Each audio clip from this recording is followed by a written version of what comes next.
Assalamualaikum warahmatullahi wabarakatuh. Selamat pagi anak-anak.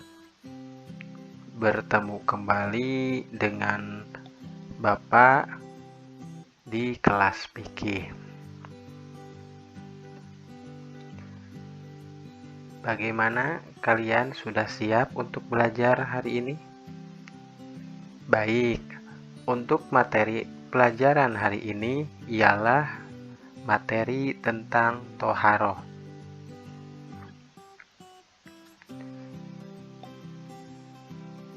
Toharoh ialah bersuci atau mensucikan diri dari hadas dan najis.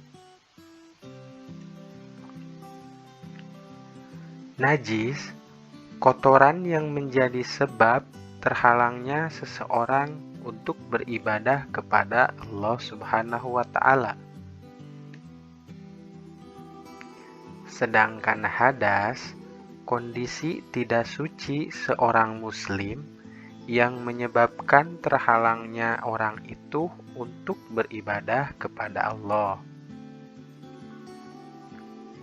Nah, tahukah kalian apa saja sih alat dan benda yang bisa digunakan untuk menyucikan diri? Kita simak sekarang.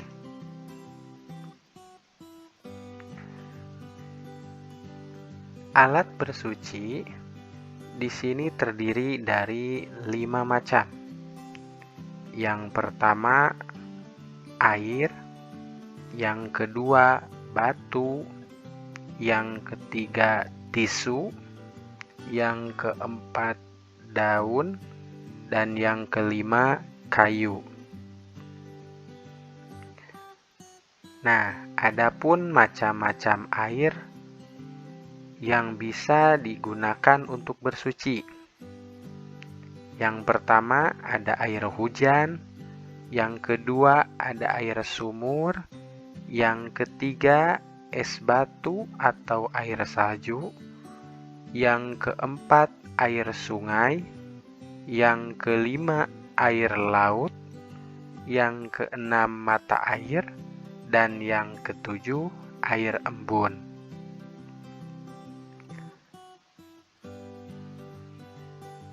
Macam-macam najis.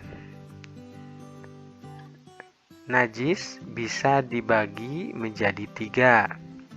Yang pertama ada najis mukhofafah, yang kedua ada najis mutawasito, dan yang ketiga najis mugholadzah.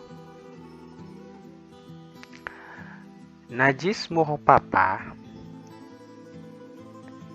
ialah najis ringan atau berupa air kencing bayi laki-laki kurang dari 2 tahun belum makan apa-apa selain dari air susu ibunya. Adapun cara mensucikannya dengan memercikan air di atasnya hingga bersih. Yang kedua, najis mutawasito. Najis mutawasito merupakan najis pertengahan, selain dari najis mugholadzah dan mukhofafah. Contohnya, kotoran manusia, nanah, arak, muntah, dan bangkai hewan. Adapun cara mensucikannya yaitu membersihkan najis tersebut hingga hilang rasa, bau, dan warnanya. Yang ketiga yaitu najis mugholadzah atau bisa disebut najis yang berat, yaitu najis anjing dan babi, misalnya terkena darah atau air liurnya dari anjing dan babi. Nah, cara mensucikannya dibersihkan dengan air yang suci sebanyak 7 kali. Dan 1 kali dicampur dengan tanah yang suci.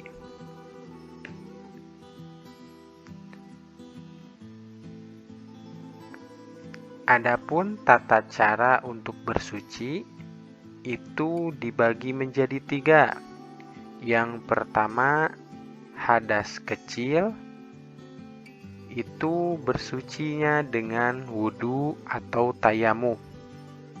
Adapun hadas besar, bersucinya dengan mandi wajib atau mandi besar. Dan yang ketiga, buang air besar atau buang air kecil itu bisa dengan istinja.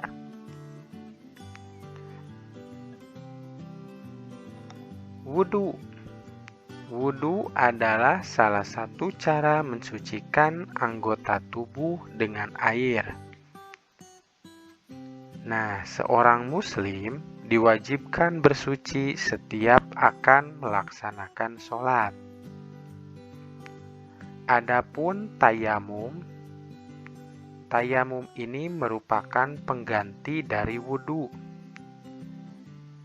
Sama mensucikan diri menggunakan, kalau tayamum ini menggunakan tanah atau debu yang bersih dan suci. Tayamum dilakukan saat seseorang sakit dan tidak boleh terkena air, saat berada di tempat yang tidak ada air, atau sedang perjalanan jauh dengan kendaraan umum.